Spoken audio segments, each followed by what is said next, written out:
안녕하십니까. 반갑습니다. 2022년 미추홀북 찾아가는 독서 토론의 지도자 매뉴얼 독서 토론법 강의를 여러분들과 함께 진행하게 된 독서 토론 전문 강사 오미연이라고 합니다. 반갑습니다.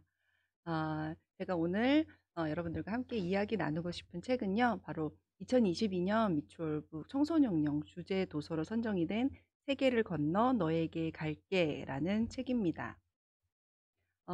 우리 지도자분들께서는 이 책을 다 읽어보셨겠지만 정말 단숨에 읽어 내려갈 정도로 흥미진진한 내용으로 이루어져 있어서 저도 읽으면서 너무 감동받고 재미있었고 우리 친구들과 함께 수업을 할 생각에 얼마나 또 재미있고 학생들이 열심히 참여해 줄지 기대감을 갖게 되는 그런 도서였는데요. 함께 들어가 보도록 하겠습니다. 먼저 우리 이꽃님 작가는 굉장히 젊은 신예 작가입니다. 메두사의 후예로 등단을 해서 작품 활동을 시작을 했는데요. 세계를 건너 너에게 갈게라는 책으로 문학동네 청소년 문학상 대상을 받았습니다. 지은 책이 어떤 책일까 한번 살펴보았는데요. 제목들이 굉장히 우리 청소년들에게 딱 맞는 흥미있는 그런 제목들이었어요. 행운이 너에게 다가오는 중 또는 소녀를 위한 페미니즘, 악당이 하는 집, 귀신 고민 해결사, 죽이고 싶은 아이 등 이런 책들이 있었는데요. 이 책을 재미있게 읽었기 때문에 이꽃님 작가의 다른 책들도 충분히 관심을 가지고 또 읽어볼 만한 그런 동기가 부여되었던 것 같습니다. 이꽃님 작가가 독자들에게 쓴 편지가 있어서 제가 인터넷에서 좀 발췌를 해왔는데요. 이 책은 안녕하지 못했던 소녀에게 찾아온 기적 같은 이야기라고 합니다. 아빠 때문에 억지로 1년 뒤에 나에게 보내는 편지를 쓰게 됐는데 과거로부터 답장이 온 거죠. 처음에는 은유도 그 사실을 믿지 않았지만 서로 편지를 주고받으면서 나중에서야 그게 진짜라는 거를 알게 되었는데요. 이 구절이 저는 좀 마음에 와닿았습니다. 어쩌면 우리 삶도 기적으로 차 있을지도 몰라요. 그것이 기적인지 모른 채 살아가고 있는 것일지도요. 어 우리 청소년들뿐만 아니라 이 책을 읽는 모든 성인들에게 우리 삶이 사실은 따지고 보면 작고 작은 기적들로 가득 차 있는데 일상생활을 하다 보니까 그것들이 정말 얼마나 큰 기적인지 소중한 것인지 느끼지 못할 때가 너무나 많다는 것을 저도 동감을 했는데요. 이 책이 우리 독자들을 안녕하게 만들고 또한 우리 삶에 숨겨진 기적을 찾는 데 도움이 되기를 바란다는 그런 작가의 말에 또 많이 공감을 하면서 읽게 되었습니다. 서로 다른 두 시간을 살아가는 두 은유가 편지를 주고받으면서 벌어지는 이야기인데요. 2016 년에 살아가고 있는 은유가 1 년을 살아가는 동안 1982 년 즉 은유의 편지를 받은 과거의 은유는 20 년의 세월을 살아갑니다. 그 속도의 차이가 두 사람의 관계를 시간의 흐름에 따라서 다양하게 변화시키면서 서로 알지 못했던 세계로 들어서게 하는데요. 이 책의 줄거리를 잠깐 좀 살펴보도록 하겠습니다. 아빠를 따라서 바닷가의 카페로 간 은유가 아빠의 권유, 사실은 강요죠. 강요에 못 이겨서 1년 뒤 자신에게 편지가 되돌아오게 되는 그런 느린 우체통에 편지를 써서 넣게 되는데요. 본인이 원하던 그런 여행이 아니었기 때문에 굉장히 그 반항심이 많은 그런 중2병 아이처럼 그렇게 편지를 써서 보내게 됩니다. 그런데 이 편지가 1982년 국민학교에 다니는 3 학년 은유에게 도착을 하게 된 거죠. 처음엔 서로 믿지 못하다가 과거에서부터 그 동전과 또 1,000원짜리 지폐 사실은 자기들의 그 시계 세계에서는 사용하지 않는 그런 주화를 이렇게 보내면서 '아 이게 진짜 미래에서 혹은 과거에서 편지가 오고 있구나.'라는 걸 알게 되는데요. 현재의 은유가 1 주일 또는 2 주일 요렇게 시간을 보내는 동안 과거의 은유는 1 년, 2년 굉장히 긴 시간을 보내게 됩니다. 그래서 편지를 많이 기다리게 되는데요. 16 살에 16년 2016 년도를 살아가는 은유는 아빠가 너무 싫다면서 자신에게 관심을 가져 주지 않고 또 너무너무 궁금한 엄마의 이야기도 평생 동안 한 번도 하지 않은 그런 이야기를 하면서 아빠에 대한 불만을 털어놓게 되죠, 과거의 은유에게. 그리고 지금 재혼할 여자친구가 있는 아빠의 이야기도 꺼내면서 자신은 그분이 마음에 들지 않고 또 평생 동안 자신에게는 무뚝뚝하고 살갑게 대해주지 않았던 아빠가 요즘 들어서 그 아줌마 때문에 변하게 된 것들을 이제 과거의 은유에게 이야기를 합니다. 그러면서 자신의 진짜 엄마가 누구인지 과거의 은유에게 찾아달라는 부탁을 하게 되죠. 과거의 은유는 어느새 성인이 되었습니다. 그래서 현재의 은유의 아버지가 다니고 있는 대학교에 무턱대고 찾아가서 송현철이라는 이름을 대면서 찾게 됩니다. 예. 그래서 둘은 점점 가까워지게 되고요.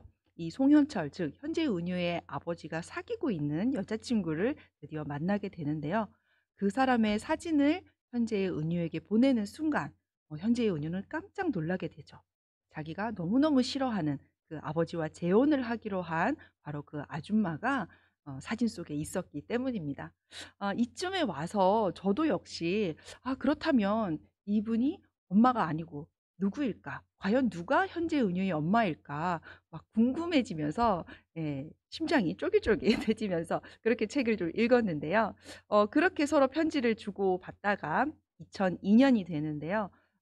은유의 아버지가 이제 그 과거의 은유와 함께 이렇게 새해를 맞이하면서 은유와 결혼을 하게 해 달라고 소원을 빌어서 날리는 그런 장면이 있었습니다. 다시 이제 현재로 돌아와서 아빠와 은유는 그동안 서로에게 상처 주었던 것을 이렇게 서로 사과를 하게 되고 관계 회복을 하게 되는데요. 이 다정이라는 아주머니와는 대학교 때 알고 지냈었지만 그동안 연락을 하지 않고 지내다가 최근에 은유 때문에 아버지가 좀 좋은 아버지가 되기 위해서 관계 개선을 하기 위해서 상담을 하게 되면서 만났다라고 하죠. 그렇게 시간을 오래 보내게 되면서 다시 재혼을 하게 되기까지 이르렀는데요. 책의 마지막 부분에 가게 되면 은유가 아빠와 함께 카페에서 1년 뒤 자신에게 편지를 썼던 그때 아빠는 은유에게 편지를 썼었죠. 그 편지가 은유에게 도착을 하게 됩니다. 그동안 딸에게 해 주지 못했던 엄마의 이야기와 또 얼마나 엄마를 사랑했었는지 은유를 사랑하는지에 대한 아빠의 진심 어린 그런 마음들이 편지에 드러나게 되고요. 과거의 은유에게서도 현재의 은유에게 편지가 오게 되죠. 이 마지막 편지를 끝으로 이 책은 마무리가 되는데요. 제가 여기 이 시점에서 좀 고민을 많이 했어요. '아 이 내용을 스포를 해야 되나 말아야 되나.' 그렇지만 우리 지도자분들께서는 다들 책을 읽고 이 영상을 보고 계실 거기 때문에 뭐 스포의 의미는 없을 거라고 봅니다. 이 마지막 편지 읽고 정말 저도 많이 울었는데요. 얼마나 딸을 사랑했는지 그리고 그 딸을 사실은 본인이 초등학교 때부터 이렇게 평생 동안 평생의 인생을 걸쳐 오면서 동생으로 친구로 이렇게 만났었던 그 은유를 이제 2002 년이 되면서 딸로서 만나게 됐고 또 암으로 인해서 자신과 또는 자신과 그 딸 은유의 생명의 둘 중 하나를 선택할 수밖에 없는 그런 입장에서 부부는 딸을 선택했고 그리고 아빠를 용서해 주기를 바란다는 그런 내용으로 엄마 은유의 편지로 책이 마무리가 됩니다. 가족의 의미에 대해서 또는 부모란 무엇이고 또 자녀란 무엇인지 가족 간의 사랑이 무엇인지에 대해서 생각해 볼 수 있는 책이어서 저도 오랜만에 짧은 시간에 읽고 또 아주 굵고 강하게 감동을 받았던 그런 책인데요. 아마 이 책을 읽는 우리 지도자뿐만 아니라 우리 참여자, 청소년들도 굉장히 마음속에 울림이 있을 거라는 그런 책이라는 생각이 들었습니다. 우리가 함께 활동할 그 오늘 2 시간여에 걸친 수업의 활동 목표는요. 소설 속에 나오는 등장인물들의 감정을 인식하고 또 표현해 봄으로써 인물들의 관계와 스토리를 이해할 수 있도록 합니다. 저는 지금 이렇게 줄거리를 설명을 해 드렸지만 우리 친구들과 수업을 할 때는 지도자분께서 줄거리를 이렇게 이야기를 해 주시는 것이 아니라 참여자들이 직접 책 내용을 우리 등장인물의 감정을 통해서 파악할 수 있도록 그렇게 수업을 구성해 봤습니다. 또 미래의 어른이 되어 있을 나와 과거의 어린이였던 부모님의 입장에 몰입해서 타인의 역할과 감정도 한번 이해해 보도록 하고요. 마지막으로 평소에 생각해 보지 못했던 가족 구성원에 대해서 곰곰이 생각해 보는 시간을 가짐으로써 나와 가장 가까운 소중한 사람들의 가치와 의미를 되새겨보는 그런 시간들로 구성을 해보았습니다. 마음 열기, 그리고 내용 이해, 그리고 심화 활동, 크게 이렇게 세 가지로 분류를 할 수가 있겠는데요. 먼저 마음 열기는요, fem스타그램이라는 활동을 할 거고요. 또 내용 이해, 줄거리, 책 내용을 이해하기 위해서는 나를 맞춰봐라는 활동을 할 겁니다. 그리고 마지막 심화 활동으로는 타임머신 우체통 이라는 활동으로 구성을 해보았습니다. 먼저 fem스타그램 마음 열기 활동입니다. 준비물은 우리 인쇄되어 있는 매뉴얼의 활동지 1번과 필기구가 필요합니다. 나를 포함한 우리 가족을 소개해보는 시간인데요. 우리 참여자들로 하여금 우리 가족들을 어, 떠올리면서 소개를 해보는 시간을 가질 건데요.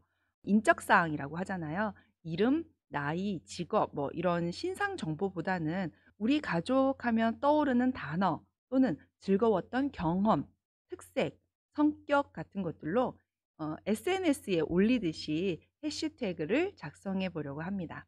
이 해시태그를 5개 정도 활동지에 쓰고 미리 만들어진 모둠안에서 다 돌아가면서 발표를 할 거고요.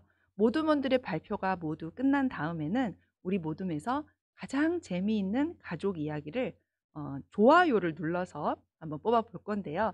우리 친구들이 SNS 활동을 많이 하기 때문에 굉장히 친숙하고 재미있게 참여를 할 수가 있고요. 모둠원들의 발표가 끝나면 이렇게 뭐 손가락이라든지 필기구로 사랑의 좋아요를 한번 눌러봅시다 해서 가장 많은 좋아요를 획득한 친구들의 이야기를 각 모둠별로 돌아가면서 이렇게 전체 발표를 해볼 겁니다. 자, 예시를요 한번 가져와 봤습니다. 샵 배낭여행, 샵 2대 1대1, 샵 개인주의, 샵 닭갈비, 샵 야옹이 5개를 다 채우지 못하는 친구들도 있습니다. 그럴 때는 가능한 한에서 뭐 2개든지 3개든지 괜찮습니다.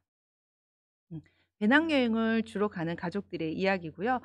또 이렇게 가족들이 일 때문에 떨어져서 살고 있기 때문에 지역별로 2명, 1명, 1명 이렇게 살고 있고 또 이렇게 떨어져 있다 보니까 약간은 개인주의적인 성향이 좀 있지 않을까 그런 생각이 든다라고 해요. 그리고 우리 가족들이 가장 좋아하고 즐겨 먹는 음식 그래서 닭갈비를 썼고요. 또 고양이 2마리를 키우고 있습니다. 그래서 우리 가족 하면 야옹이 빼놓을 수 없다고 해서 이렇게 5개 해시태그를 썼는데요. 이 지금 예시로 보여드리는 해시태그는 저희 딸아이가 쓴 내용입니다. 자, 우리 친구들이 직접 써준 fem스타그램 활동지를 한번 지도자분들께서 참고해 봐 주세요. 이렇게 활동지에 5개 해시태그를 써 주었습니다. 친구들이 제주도, 배달음식, 강아지, 모임 잠자기 또는 뭐 견과류, 강아지, 거북이, 네, 사다리 타기, 신나는 뭐 이렇게 굳이 뭐 명사나 동사나 형용사나 이런 거에 구애받지 않고 떠오르는 대로 자유롭게 가족들에 대해서 해시태그를 달아주고 이 해시태그를 중심으로 우리 가족들을 소개해 봄으로써 이렇게 조금 수업하기 전에 마음을 열어보는 그런 시간을 가지면 좋을 것 같습니다. 자, 이렇게 마음 열기가 끝나면 이제 본격적으로 책 속으로 들어갈 텐데요. 아까도 말씀드렸지만 이 책 내용을 지도자분들께서 어떤 줄거리다 이렇게 설명을 해 주시지 않고 우리 참여자들이 직접 필요에 따라서는 책을 그 수업 시간에 들춰보면서 내용을 스스로 파악을 하는데 이번 활동에 목적이 있다고 할 수가 있겠습니다. 자, 나를 맞춰봐라는 활동인데요. 준비물은 포스트잇과 네임펜 또는 사인펜 그리고 사절지 한 장이 모둠별로 필요하겠습니다. 감정 목록표를 제가 제시를 해드릴 건데요. 이렇게 다양한 감정들로 구성이 되어 있는 감정 목록표를 우리 친구들이 한번 쭉 훑어보게 해주시고요. 요거는 물론 활동지 매뉴얼에도 있습니다. 이것들을 훑어보고 난 다음에 우리 등장인물, 은유도 괜찮고 아빠도 괜찮고 또 과거의 은유도 괜찮고요. 또그 아빠의 친구, 다정이라는 여자친구도 괜찮습니다. 어쨌든 등장인물이 이 감정 목록표에서 느꼈을 감정 한 가지를 선택을 하고 우리 친구들이 직접 포스트잇에 멀리서도 보일 정도로 크게 씁니다. 아, 이때는 우리 같은 모둠에 있는 옆 사람이 보이지 않도록 그렇게 혼자만 볼 수 있도록 쓰도록 지도를 해주시면 좋겠습니다. 그리고 나서 우리 참여자들이 선택한 감정을 등장인물이 언제 어디에서 어떤 상황에서 느꼈는지 연관된 스토리를 이제 활동지에 정리를 해보게 될 텐데요. 그렇게 모두먼들이 감정 포스트잇 작성과 그 감정과 연관된 등장인물의 스토리의 작성을 모두 마쳤다면 돌아가면서 모두먼들에게 퀴즈를 냅니다. 네. 포스트잇에 쓰여 있는 감정에 대한 힌트를 스토리로 주고 맞춘 모두먼에게는 그 해당 포스트잇을 떼서 주게 되는 거죠. 가장 많은 포스트잇을 모은 사람을 우리 모둠의 감성 능력 왕으로 뽑습니다. 이렇게 모둠 활동이 끝난 다음에는 이 감성 능력 왕이 모둠 안에서 작성된 모든 포스트잇을 사절지에 붙이고요. 그리고 그 중에 가장 재미있었던 이야기나 주된 이야기 하나를 뽑아서 전체 발표를 해볼 건데 이것도 역시 퀴즈 형식으로 우리 모둠의 감성 능력 왕이 사절지를 이렇게 전체에게 보여주면서 어떤 상황인지를 힌트로 주면 다른 모둠에 있는 친구들이 그 사절지에 있는 감정 단어들을 보고 맞추면 되겠습니다. 비대면 수업을 할 때는 우리 모둠별로 소회의실 기능을 사용해서 모둠 활동을 하게 하고요. 그리고 포스트잇에 써서 모을 수는 없겠지만 각자가 쓴 것들을 이렇게 카메라에 비추면서 확인을 할 수가 있겠고 또 소회의실에서 이야기를 나누고 우리 감성 능력 왕이 한 가지 이야기를 선택해서 이제 전체 이제 줌 회의실로 들어와서 발표를 하면 되겠는데요. 자, 이것도 역시 제가 실제로 수업을 해본 사진들과 또 예시 설명을 좀 드려보도록 하겠습니다. 자, 에피소드 1번에 나오는 이야기입니다. 꼭두새벽부터 버스를 타고 바닷가 카페에 앉아 아빠가 쓰라고 하는 1년 후 자신에게 보내는 편지를 억지로 써야 했을 때 은유가 느꼈던 감정은 무엇일까요? 라고 퀴즈를 내게 됩니다. 그러면 다른 모두먼들은 어떤 감정일지 맞추게 되는 거죠. 자, 우리 지도자분들도 한번 맞춰보시겠어요? 네, 억지로 바닷가에 가서 카페에 가서 쓰기 싫은 편지를 썼을 때 은유가 느끼는 감정은 어떤 것이었을까요? 정답을 보여드리겠습니다. 어이없음, 귀찮음, 짜증, 네, 이런 것들을 느낄 수가 있겠죠. 만약에 이 정답을 맞춘 친구가 있다면 포스트잇을 떼서 이렇게 주면 되는 겁니다. 자, 두 번째, 21번째 편지에 나오는 이야기인데요. 아빠가 15년 동안 생전 꺼내지도 않던 엄마의 이야기를 처음으로 은유에게 들려주었을 때 은유가 느꼈을 감정은 어떤 것이었을까요?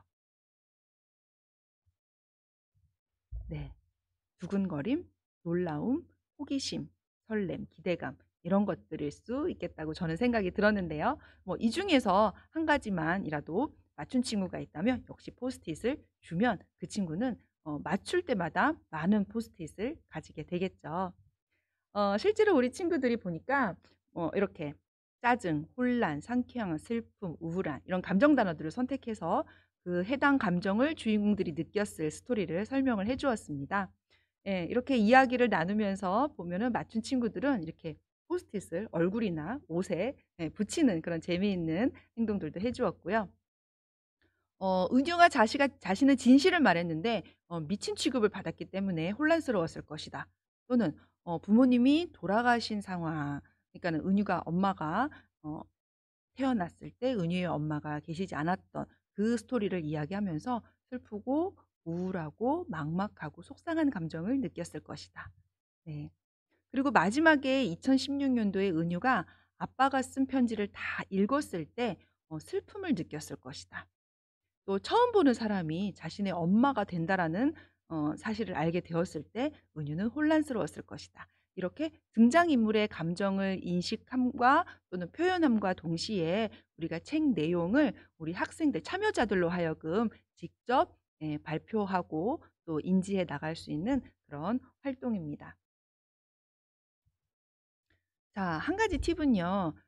이 활동을 하기 전에 우리 친구들이 책을 다 끝까지 읽어오는 경우도 있지만 또 시간이 부족해서 책을 미처 읽지 못하거나 혹은 절반만 읽거나 이럴 때도 있습니다. 그런 경우를 대비해서 수업 시작 전에 이 책을 처음부터 끝까지 다 읽은 친구들이 얼마나 되는지 또는 뭐 절반이나 중간까지만 읽은 친구들이 있는지, 아니면 전혀 책을 읽지 못하고 이 수업에 들어오는 친구들이 얼마나 있는지 이 수요를 조사를 해 보시는 것이 꼭 필요하다는 생각이 들고요. 만약에 책을 읽지 않은 친구들이 좀 많다, 그럴 때는 이 책에 나오는 에피소드 편지가 총 41 개입니다.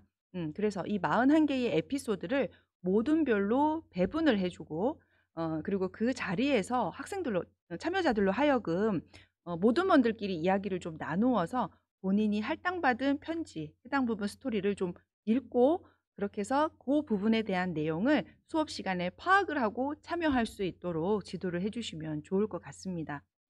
실제로 제가 그 책을 우리 친구들하고 함께 수업 시간에 읽어 봤더니 이 한 챕터가 짧은 거는 한 장인 경우도 있고요.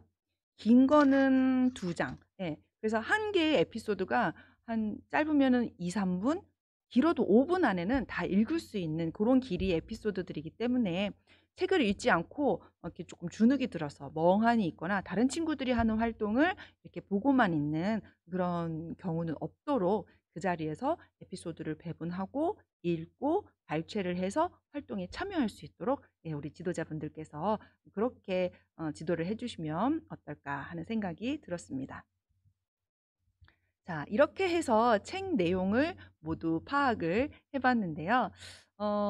친구들이 사실 퀴즈를 잘 맞추는 걸 어려워해요. 그럴 때는 이 책 내용을 이야기하는 것과 덧붙여서 본인들은 어떨 때 그런 감정을 느끼는지 힌트를 조금 더 주세요라고 하면, 우리 친구들이 예를 들어서 뭐 학교 수업이 끝나고 집으로 돌아갈 때 나는 이런 기분을 느껴.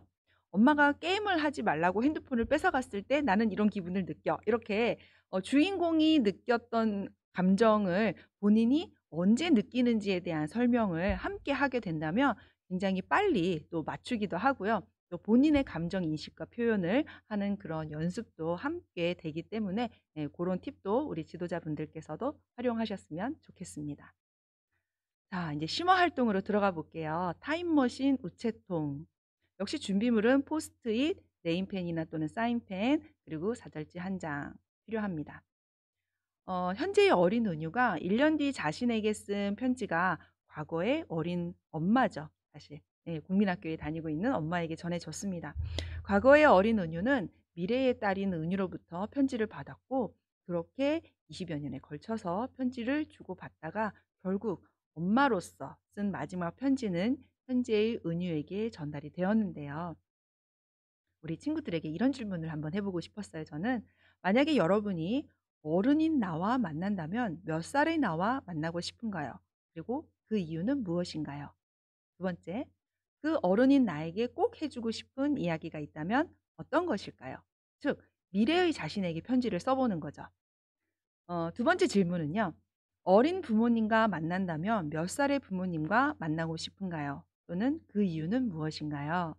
그리고 어린 부모님에게 꼭 해주고 싶은 이야기가 있다면 어떤 것일까요?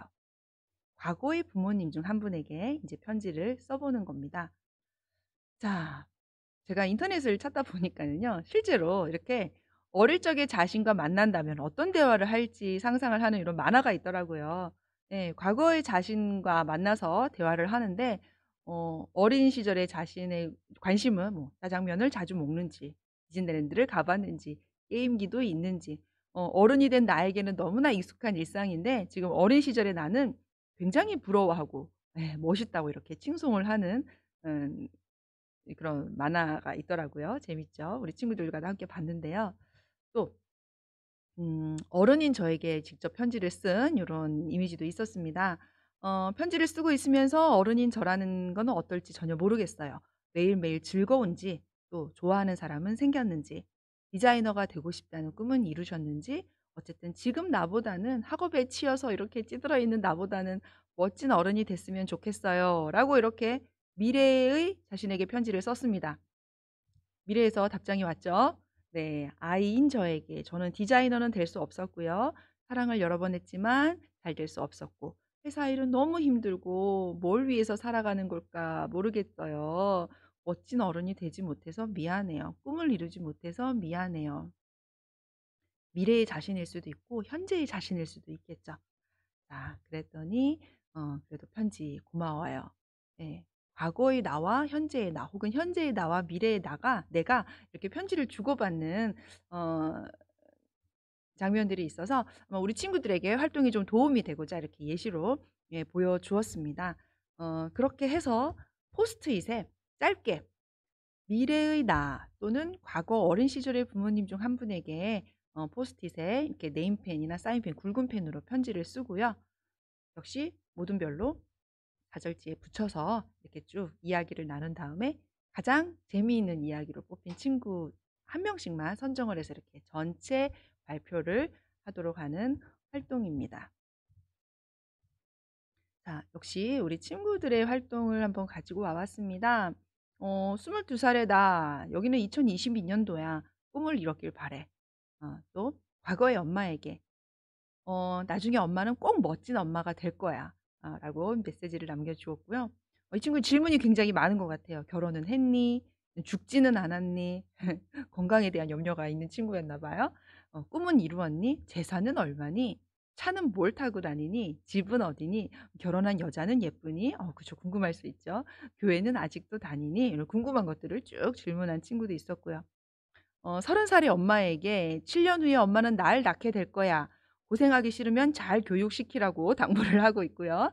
또 그리고부터 2년 전, 그러니까 지금 30 살의 엄마는 5년 후에 오빠도 낳고 13년 후에 동생도 낳을 거야. 그러니까 자식들을 많이 낳을 거니까 잘 대비하라고 엄마에게 당부를 하네요. 그리고 "오빠와 내가 세상에 공존하는 순간 고난이 올 테니 어 오빠를 버리라고." 이렇게 친 찐남매의 또 일상을 보여주는 그런 재미있는 편지를 써 주었습니다. 실제로 우리 친구들이 굉장히 진지하게 이 활동에 임하고요. 미래의 자신에게는 대부분 꿈을 이루었는지, 하고 싶은 것을 하면서 살고 있는지 많이 궁금해 하더라고요. 그리고 과거의 부모님에게는 어 본인이 지금 부모님을 봤을 때 조금 염려되고 힘들게 하는 부분이 있다면 그 부분에 대해서 넌지시 이렇게 알려주는 예, 그런 편지를 쓰는 친구들이 많아서 함께 활동하면서 굉장히 재미있었고, 우리 참여자들도 이 활동을 하면서 감동을 받고 또 이렇게 의미를 찾아가는 것들을 직접 목격할 수 있는 그런 시간이 되어서 저 자신한테도 힐링이 많이 되는 그런 시간이었던 것 같습니다. 이렇게 심화 활동을 할 수가 있는데요.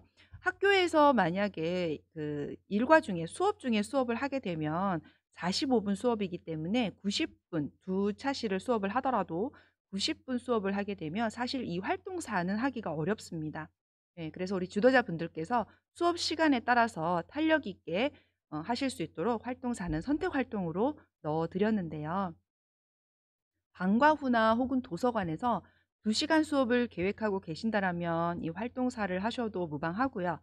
어 학교에서 수업 시간에 두 차시를 계획하고 계셔서 90분 수업으로 계획을 하고 계신다면 이 활동사는 그냥 넘어가시면 좋을 것 같습니다. 이 활동사는요. 여행을 한번 계획을 해 보는 활동입니다. 지금 이제 코로나 때문에 굉장히 여행도 막 자제되고 그동안 많이 이렇게 움츠러들었었잖아요. 근데 이제 어 거리두기도 해제가 되고 슬슬 외부 활동도 좀 시작이 되어질 거라고 보여지는데요. 제가 가상의 상황을 우리 친구들과 함께 좀 만들어 놓고 그 안에서 여행 계획을 짜 보려고 합니다. 여러분들은 길을 가다가 우연히 퀴즈를 맞히면 100만 원의 상금을 받는 예능 프로그램에 참여하게 되었습니다. 극적으로 퀴즈를 맞춰서 상금 100만 원을 그 자리에서 받았고, 그 돈으로 여러분들이 가족들과 함께 여행을 떠날 계획을 세우려고 하는데, 가족들의 성격이나 평소의 바람, 예산을 고려해서 일정과 장소를 스스로 우리 참여자들이 선택을 하고 어떤 여행을 할지 계획을 세워 봅시다라고 제가 주문을 할 거예요. 그리고 계획을 세우면서 어떤 생각이 들었는지, 또 우리 참여자들이 어떤 감정을 느꼈는지 그 여행 계획과 함께 이렇게 다 같이 이야기를 나누어 보려고 합니다. 여행 플래너는 활동지에 있습니다. 그래서 언제 누구와 어디로 어떻게 이동을 해서 갈지와, 이제 저는 2박 3일 계획을 이제 짜도록 이렇게 만들어 놨는데요. 1일 차에는 뭘 하고 2일 차에는 뭘 하고 3일 차에는 뭘 하고, 그리고 그것을 하는 데 들어가는 비용도 대충 얼마 정도 들 것이다. 이렇게 한번 계획을 해 보도록 했어요. 그래서 그곳에 가서 그 일을 함으로 인해서 우리 가족들에게 얻어지는 효과는 무엇인지도 한번 생각해 보도록 해 보았습니다. 음. 다 나름의 이유가 있을 거잖아요. 그래서 그 이유를 한번 들어보고 싶었고요. 그리고 마지막으로 여행 계획을 세우면서 든 생각이나 느낀 점, 뭐 기대가 될 수도 있고 뿌듯할 수도 있고 또 설렐 수도 있고 이런 좀 긍정적인 감정이나 기분을 가지고 우리 가족 여행을 이렇게 계획을 세워 봄으로써 상상함으로써 가족의 의미를 한번 생각해 보는 그런 시간을 만들어 보고 싶어서 이 선택 활동은 내가 만드는 나의 가족 여행 플랜 짜기로 한번 구성을 해 봤습니다. 자, 이렇게 해서 저희가 마음 열기, 예, 책 토론으로 들어가기 전에 마음 열기로 가족 소개를 해 봤고요. 그다음에 그 등장인물의 감정을 인식하고 표현함으로 인해서 그 책 속의 이제 구체적인 내용들, 대략적인 내용들을 한번 이해를 해 봤고요. 그리고 미래의 나와 과거의 부모님에게 편지를 써 봄으로써 또 타임머신을 타고 이동해 보는 그런 시간도 가져 봤고, 선택 활동으로서 가족 여행 계획 짜기까지 이렇게 4 가지의 주된 활동은 모두 마치게 됩니다. 이제 수업을 마무리하면서 내 마음에 남은 책 속의 명언 한 구절을 발췌를 해 보고요. 또 어 책 속에서 명언을 좀 이렇게 마음에 와닿은 구절이 없는 친구들은 그냥 한 줄 평, '이 책은 나에게 어땠다.' 이렇게 간단하게 써 봄으로써 이 수업을 마무리를 하면 좋을 것 같아요. 음 5 글자로 한 줄 평을 쓰는 거죠. "또 읽고 싶음." 또는 "초흥미진진." 네, 이렇게 5 글자로 한 줄 평을 써 봅시다. 그래서 무언가를 많이 써야 한다는, 잘 써야 한다는 그런 부담감에서 좀 자유롭게 해 주고 싶어서 이렇게 5 글자 한 줄 평으로 써 보도록 했습니다. 역시 포스트잇에 네임펜이나 사인펜으로 크게 써서 좌절지에 붙여서 모둠안에서 발표를 하고, 그리고 그 모둠에서 한두 명씩 이렇게 또 전체 발표할 수 있도록 그렇게 지도해 주시면 좋을 것 같습니다. 세상에 특별한 일이 일어나지 않는 이유는 사람들이 특별한 일을 받아들일 준비가 안 되어 있기 때문일 거야. 또는 어떻게 사람이 완벽할 수 있겠어? 장점이 있으면 단점도 있지. 너희 아빠는 완벽한 사람이 아니야. 그저 아빠일 뿐이지. 저는 이렇게 은유가 책 속에서 한 이야기들을 좀 마음에 와닿았던 구절로 뽑아서 우리 친구들, 참여자들과 함께 이야기를 나누어 보았는데요. 윤성희 소설가 평론가의 평과 또 이 책을 온라인으로 구매한 독자들의 평을 함께 보여주면서 "다른 사람들은 이 책을 이렇게 읽었답니다."라고 알려주고 난 다음에 우리 참여자들에게 평점 또는 이 책에서 나의 마음속에 와닿은 구절 한 가지씩을 써 보게 했어요. "정말 재미있다." 네, 이렇게 5 글자로 써준 친구도 있었고, "아빠는 아빠가 처음이겠지만 나도 딸은 처음이에요. 음, 안 좋은 일도 지나가니까 너무 걱정하지 마." 이렇게 책 속에서 본인들의 마음에 와닿았던 구절과 평을 씀으로 해서 이 수업은 마무리를 했습니다. 이 책이 현재와 과거의 은유, 이름이 똑같은 두 은유가 편지를 주고받는 이야기잖아요. 그래서 요즘 이 타임슬립을 주제로 한 영화와 책이 많더라고요. 그래서 우리 친구들과 함께 좀 보면 좋을 것 같은 영화를 몇 가지 추천을 좀 해 드리고 싶었습니다. 우리 지도자분들께서 이미 보신 영화도 있으실 것 같아요. 유명한 영화들이기 때문에. 지금 만나러 갑니다. 교통사고로 세상을 떠났던 아내가 어느 날 자신과 딸 앞에 다시 나타나게 되면서 벌어지는 이야기죠. 두 번째, 시간 여행자의 아내는요.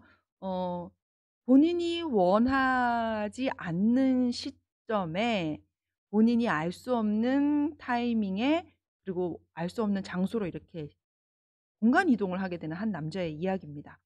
그렇지만 이 사람이 공간 이동을 하면서 어 지금 현재의 아내의 어린 시절로 가게 되면서 만나게 되죠. 예. 재미있고요. 또 어바웃 타임이라는 2013 년도 영화인데요. 대대로 공간 이동, 시간 이동을 할 수 있는 유전자를 가진 예 남자입니다. 아버지가 그랬고 본인이 그랬고. 그래서 사랑하는 여자를 이제 얻기 위해서 계속 같은 시간 같은 장소로 되돌아가고, 되돌아가고, 되돌아가는 것을 반복하는 그런 시간 이동, 공간 이동이 좀 인상이 깊었습니다. 이 세 영화는요 모두 12세 이상 또는 15세 이상 관람가이기 때문에 우리 참여자 청소년들에게도 충분히 추천해 줄 수 있어서 이렇게 선택을 해 봤고요. 함께 읽으면 좋은 책 소개해 드리겠습니다. 기억 전달자, 그리고 아몬드, 리버보이, 체리새우 비밀 글입니다. 달러구트 꿈백화점. 지금 이제 최근에 2 권까지 나왔는데요. 이 기억 전달자는 어 늘 같은 상태, 평온한 상태로 사회를 유지하기 위해서 계획되어지는 대로 사람들에게 직업을 선택하게 직업을 주고 임무를 부여해 주고 배우자도 부여해 주고 아이들도 낳게 되면 이제 모든 것이 정해져 있는 대로 이렇게 움직여가는 그런 사회에서, 가상의 사회에서 기억을 담당하게 된, 모든 사람들의 기억을 간직하고 그것들을 후세에 전달하게 되는 막중한 임무를 맡게 되는 한 소년의 이야기입니다. 영화로도 나와 있고요. 아몬드는요. 우리가 두 번째 활동에서 했던 그런 감정을 인식하고 표현하는 기능과 관련이 있는 그 편도체 기능에 이상이 있어서 다른 사람과 공감을 하기가 어려운, 예, 그런 한 주인공의 이야기를 다루고 있고요. 리버보이는요. 어 할아버지와 손녀의 이야기예요. 세상을 곧 떠나게 되는 할아버지와 함께 마지막 휴가를 가면서 이 강에서 한 소년을 만나게 되는데, 이 소년, 강에서 만난 소년이 누구인지에 대한 반전도 있습니다. 체리새우 비밀 그립니다는 이제 우리 참여자들과 같은 또래의 중학생 친구들이 학교 생활에서 이렇게 일어나는 일들을 다루고 있고요. 달러구트 꿈백화점이라는 책은요. 어 잠을 자야지만 들어갈 수 있는 곳이에요. 예. 꿈을 사고 파는, 예, 멋진 꿈들을, 잘 팔리는 꿈들을 만드는 사람들이 있고, 잠이 들고 나서 그 꿈을 사서 나중에는 그 꿈에서 깨어난 후에 감정으로 그 꿈의 값을 지불하는 그런 조금 흥미있는 이야기였습니다. 저도 이 책들은 다 읽어 봤지만 우리 지도자분들께서도 참고로 읽어 보시고 정말 또 필요한 친구들에게 이 책들을 소개해 주시면 좋을 것 같다는 생각이 들었습니다. 자, 어쩌면 가족이라는 존재는 더 많이, 더 자주 이해해야 하는 사람들일지도 모르지. 그렇죠. 작가가 말하고자 했던, 정말 우리가 알지 못했지만 매일같이, 네, 경험하고 있는 그 기적이란 바로 우리 가족들과 함께 있는 그것이 아닐까 싶은데요. 아무쪼록 이 2시간여에 걸쳐서 계획된 이 독서 토론 수업을 통해서 우리 참여자들과 지도자분들도 마찬가지로 이 책에서 작가가 주고자 하는 메시지를 온전히 다 깨닫고 알아가고 우리 삶이 정말 기적으로 가득 차 있다라는 것을 어 경험하고, 예, 그런 시간들로, 풍성한 경험의 시간들로, 예, 마무리하셨으면 좋겠다는 생각이 듭니다. 이렇게 해서 2022년 미추홀북 찾아가는 독서 토론의 주제 도서 세계를 건너 너에게 갈게라는 책을 가지고 2시간여 동안 우리 학생들과 청소년들과 수업을 이끌어 나가실 지도자분들께 도움이 되기 위해서, 네, 이렇게 매뉴얼 독서 토론 방법 강좌를 하였습니다. 여러분들께 정말 좀 알기 쉽고 풀이하기 쉽고 지도하기 쉬운 그런 수업들이었으면 하는 바람이 있고요. 또 지금까지 들어주셔서 감사의 말씀 드리겠습니다. 감사합니다.